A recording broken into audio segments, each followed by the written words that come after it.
권력에 기반한 국정 운영의 도가 지나칩니다. 무도하고 무리한 수사와 노조 탄압, 그 밖에 여러 가지들은 가히 민주국가가 아닌 검주국가란 말을 들어도 틀리지 않은 것 같습니다. 오늘 이 시간에도 저희 경기도는 압수수색을 받고 있습니다. 지금 저희 경기도청에 검사와 수사관들이 지금까지 압수수색을 하고 있습니다.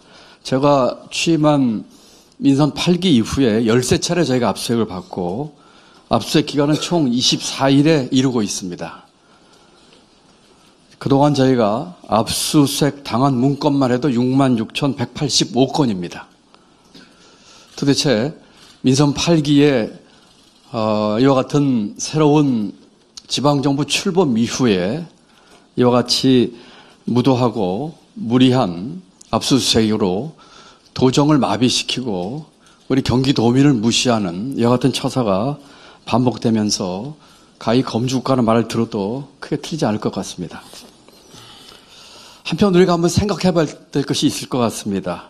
만약에 우리가 1년 전에 선택을 우리가 선택이 되었다면 무엇이 달라졌을까 하는 것에 대한 답을 우리가 해야 될 것 같습니다. 만약에 선택이 달랐다면 우리는 지난 1년 동안 우리 대한민국 국민의 삶을 어떻게 변화시켰을 것이다 하는 것에 대한 답을 해야 된다고 저는 생각을 하고 있습니다. 그동안 우리 민주당이 민심을 보살피고 경제를 포함한 여러 정책들에서 성공을 하고 또 그거에 대한 평가와 화답으로 오늘의 민주당이 있다고 저는 생각을 합니다. 특히 경제 분야에 있어서 우리 민주당이 실력을 보여주고 부각시켜야 한다고 생각을 합니다. 진보는 경제에 무능하다고 하는 프레임을 반드시 깨야 한다고 생각을 합니다. 몇 가지 예를 들어보겠습니다. 벤처와 스타트업들은 민주당이 가깝지 않다고 생각을 합니다. 지사 취임 후에 많은 벤처 스타트업들 만났고 대한민국을 스타트업 천국으로 만들겠다고 저는 여러 차례 얘기를 했습니다. 우리 민주당이 벤처와 스타트업의 대변자 역할을 했으면 좋겠습니다. 혁신성장도 우리가 우리 경제의 활력을 불어넣기 위해서 어떤 비전을 가지고 어떤 방법으로 혁신성장을 일으켜야겠다는 것을 보여준다고 생각합니다. 대기업을 포함해서 혁신성장의 파트너로 끌어안고 우리가 비전과 방법을 제시한다고 생각합니다. 새로운 이슈들은 또 어떻습니까? 우리 알리백이라든지 기후변화 대응이나 앞으로 인류를 위협하는 도전 과제에 대해서 민주당이 답을 해야 한다고 생각을 합니다. 재정은 여러 차례 우리가 재정의 대전환을 우리 민주당과 저도 촉구를 했습니다. 지금의 정부는 건전 재정을 주장하고 있지만 지금은 우리가 보다 적극적인 재정의 역할과 국가의 역할을 주장하고 또 그 길이 맞다고 확신하고 있습니다.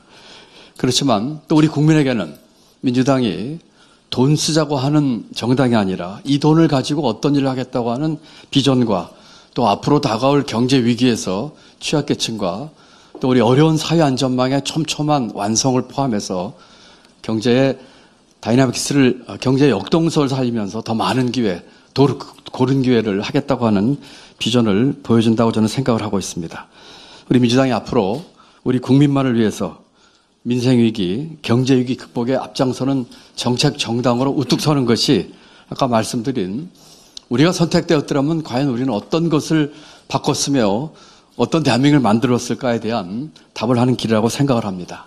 우선 경기도부터 살려야 되겠습니다.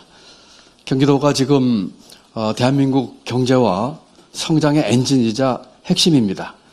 반도체 지금 40% 이상 수출이 급감하고 있고 무역수지 지금 1년 이상 지속되고 있는데 무역수지 80% 이상이 경기도에서 나오고 있습니다. 우선 경기도를 살리는 것이 경기도의 경제를 살리는 것이 경기도를 복원시키는 것이 경기도의 민생과 경제를 살리는 것이 대한민국 경제와 민생을 살리는 길이라고 생각하면서 우리 민주당과 함께 또 우리 민주당의 광역자치단체장으로서 우리 도민과 국민들에게 분명한 해답을 주는 것에 함께 매진하겠다는 말씀과 또 한 팀이 돼서 뛰겠다고 하는 다짐의 말씀을 드립니다. 감사합니다.